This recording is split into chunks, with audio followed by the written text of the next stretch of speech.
Hi everyone, today at Passenger Terminal Expo I am joined by Sara Solis, the Circular Economy Lead at Royal Schiphol Group. Thank you so much, Sara, for joining me today. Thank you, happy to be here. Oh, thank you so much. So could you just introduce yourself to our audience, please? I am Sara Solis, I am Circularity Lead at Royal Schiphol Group. I come from Costa Rica. I have a background in program management, strategy, data and sustainability. These last two have been really close to my heart, but also to my studies. Right. I have an MSc in Industrial Engineering and an MBA with a Corporate Social Responsibility track. Wow. That was the first of its kind when it was launched by University of Amsterdam 18 years ago. So sustainability has been along my way, also data. So I like numbers, I like to measure, I also care for nature, and I think that's a nice combination for circular economy. Yeah, no, that's perfect, and definitely makes up who you are. So your role is concerned with circular economy at Royal Schiphol Group. Could you tell us a bit more about some of the tasks you are set to achieve, and how has progress been for the targets that you are going so far? And so as circular economy lead, I define and execute strategies regarding circularity, particularly regarding zero waste. So we want to be zero waste by 2030 and circular by 2050. That's the goal that Schiphol has set out. Lately I've been focusing on the operational streams, and here we have a zero waste roadmap. Last year we changed the way we looked into waste, and now we are talking about materials. So we took a natural momentum into account. When the waste handling contract was coming to an end, we started a different way of working, the material flow management. So 2 years ago we launched a EU tender to this contract regarding the material flow management, and for circularity that was a pivotal moment because we took into account two topics. One, we wanted data and more transparency. We wanted to know what was happening to our residual streams. And the second one is we wanted to systematically assess our streams in order to upcycle them for their next live application. So that has been this new way of working. Okay. The contract was awarded to a consortium, Renew and Sinos, and now we have a zero waste roadmap for the operational streams and a little bit of the construction streams at Schiphol. We have defined already KPIs. This was done long ago, but it's until now that we are building the monitoring system to properly monitor the circularity of these streams. So progress is going well, but still it's a long way to go. Understood, but you've got the ball rolling in terms of like monitoring things and getting your KPIs. Okay, fantastic. So what have been some of your biggest obstacles in achieving these tasks, and how are you working to mitigate them? One of the main obstacles has been data. Okay. So you need to measure in order to improve. And for waste, that has been quite a challenge because until recently, waste has been seen only from the financial perspective. Okay. So the numbers that we had reflected financial numbers like the cost, and an organization that didn't really fit in our way of working. So since a couple of years ago, we remapped the business units, but also the residual streams, and we defined the KPIs. And as I said, with the material flow management, we took that into account because we wanted to change that and we wanted data. Okay. So it's until now that we are properly measuring our streams and the business units. Okay. So now we are making that systematically. Okay. We are just starting. So we have now the zero waste roadmap for these operational streams, but we need to test a little bit like the KPIs, how do they work for us. We are starting top down, so with the totals, but we want to really drill it down at the business unit level or at the partner business level. Okay, all right, thank you for explaining that. So what are some exciting developments and projects happening under your remit that you could tell us about? There is one topic in particular that is quite relevant for an airport operator, and that has to do with the airlines. Okay. So we have mapped out our stakeholders. We know based on the residuals that we produce, the operational residuals, that the terminal accounts around for 70%, airlines around 25%. And this is critical. They are a very important business partner for us, and there is quite a big opportunity here for improvement. So with them, we have started a couple of projects. There are several airlines that are separating their waste on board, and we have a green bag from these airlines, and we post-separate this into monostreams that eventually are being recycled. Okay. So we want to invite more airlines to follow this. Even though it's difficult, we know it's possible. Okay. Another project also related to airlines is the cabin waste.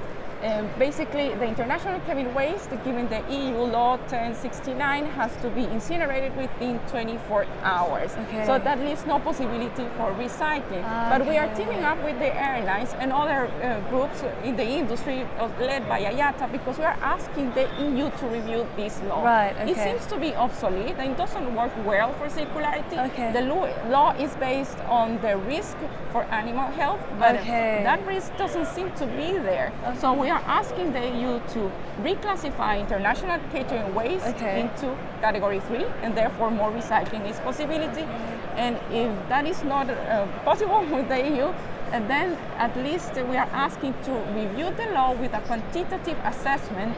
So if there is a risk, maybe the law should stay, but if there is no such risk, maybe the law could be updated and then change from category 1 into category 3, and then more recycling can be done. That's so fascinating that you could potentially have an influence on law. But I wanted to ask you as well, if you were to change the law, what time would you want the waste on board to be incinerated by? So I know you mentioned it has to be incinerated within 24 hours. Yes. So what time would you prefer? Not to be incinerated. Not at all? No. Okay. So if there is no risk, there is no need to classify international catering waste as category 1. Okay. Then it can be classified as category 3. This is basically municipal waste that a portion of it can be recycled. Okay. So we will leave incineration or landfill for other countries. We will leave that out of the equation, and then we will think more of recycling. Right. So that would change the footprint that we have in terms of international catering waste, because more would be recycled in this case. Oh, fantastic. And I would assume that recycling would go back into the circular economy of the airports and the airlines, correct? Indeed. Okay, fantastic. Okay. So what are some of the best practices you follow which help guide your work and projects? There are two topics. First of all, the circular economy principles. For circularity, that is your starting point. Okay. And the first one is to avoid materials. If you don't need a product or you don't need an asset, then don't create that. Okay. The best thing you can do is to not use materials. Yeah, of course. So that's number one. Yeah. If that is not possible, then you look into the other 3. Okay. You want materials and products that last long. So look for durability. You want to extend the life of that product in your hands. That's number 2. Number 3, you want materials or products that you can put back into the system. And that means that you can disassemble or you can refurbish and reuse, hopefully keeping the value of that product. Wow. Because then you close the loop. And the third one, also very important, you want materials to be environmentally friendly. Of course. So the materials themselves, they matter. They have to have a very low environmental footprint. And then you are good for circularity. Okay. That's practice number 1. Okay. Practice number 2 is the data that you really need to monitor in order to improve. There is a lot of subjectivity around circularity, but you can make it factual, and that means you have to measure. That's why data comes into play. It's important that you have your numbers well, and you know what you are measuring. So the KPIs, the key performance indicators, and the targets should be very clear. And once you start monitoring systematically, then you can see if you are doing well or not. And that input is relevant because then you can fine-tune your circularity practices in order to achieve your goals. Right, and fine-tuning, I would assume you would be fine-tuning like the durability, the type of materials that you have, whether or not you even need the product to begin with. Indeed, so or if you need to nudge the passenger to help them recycle better, or if you need to discuss sustainable procurement maybe with a business partner, because their waste is our waste in the end. So those are the discussions that with numbers they are easier to have. Okay, fantastic. What is your game plan to reducing waste at airports, and how is it going so far? As an airport, you should focus at least on 3 key stakeholders. One is the passengers. And for the passengers, I would prioritize on helping them putting the residual into the right bin. It sounds silly, but this is very important because then this could increase recycling. Yeah. We know from the garbage that we get in our residual streams that most of the residuals could have been recycled. So we want to work with the passengers. We want to nudge them to help them put that residual into the right bin. So that's number one. Yeah. The second important stakeholder as an airport is your business partners, in particular food and beverage. Yeah. So there is a lot of residuals coming regarding food or drinks. So their products matter to us, particularly if you want to be zero waste. Yeah, of course. So here you want to team up with your partners. The positive news is that they also want to be zero waste. Okay, good. So there is a trick, because you can identify where the synergies are and work together, because both of us want to be zero waste, so maybe there are projects that you can execute that fit into everyone's goals. Okay, yeah, and you establish the framework for them to follow. And the third one, as an airport, cabin waste. This is critical. This is a topic that I mentioned before, because there is quite a huge amount of residuals coming as cabin waste with an important footprint. This you want to reduce, and here again it's critical to update the law accordingly. So if there is no risk for animal issues, then the law should be updated and more recycling can happen regarding cabin waste. Yeah, I think that goes back to what so many other airports are saying, which is that they need more government regulation and support to help guide them to achieve their objectives. Yes. So in working with stakeholders, airports and airlines, what do you do to champion circularity awareness, and what does sustainability look like for each party's operations individually? We are sharing a lot and we want to share more, and here I'm going back to the data. So now we are coming with this zero waste roadmap. It's almost in place with the 1.0 version. And similarly we're going to have a dashboard of our operational streams 1.0 version as well. It's internal first, but we have already shared with the partners, with critical stakeholders, where are we heading, what our zero waste goals are. That's very important to tell them, and also show them the numbers. So that's how you create engagement. And based on those numbers, then you can identify projects that you can execute together. To give you an example, what does sustainability mean for them? For instance, food and beverage, they want to really reduce food waste. And this is something that we can team up, for example. Okay, got it. So what challenges do you face in trying to promote collaboration across these three parties, between airlines, airports and stakeholders?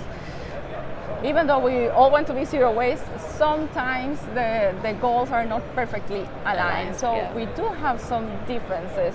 For instance, a partner could be focusing more on complying with a particular law, and we are more focusing on circularity or sustainability. So there are some differences there. But I would suggest that you could think of the short term, again, look at the common elements where the synergies are, because eventually the second step will come, and circularity, I think, is going to win.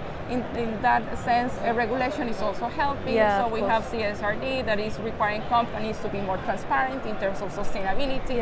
So we are offering now that we have more data, like to support with a report, maybe the CO2 footprint, and those numbers also talk.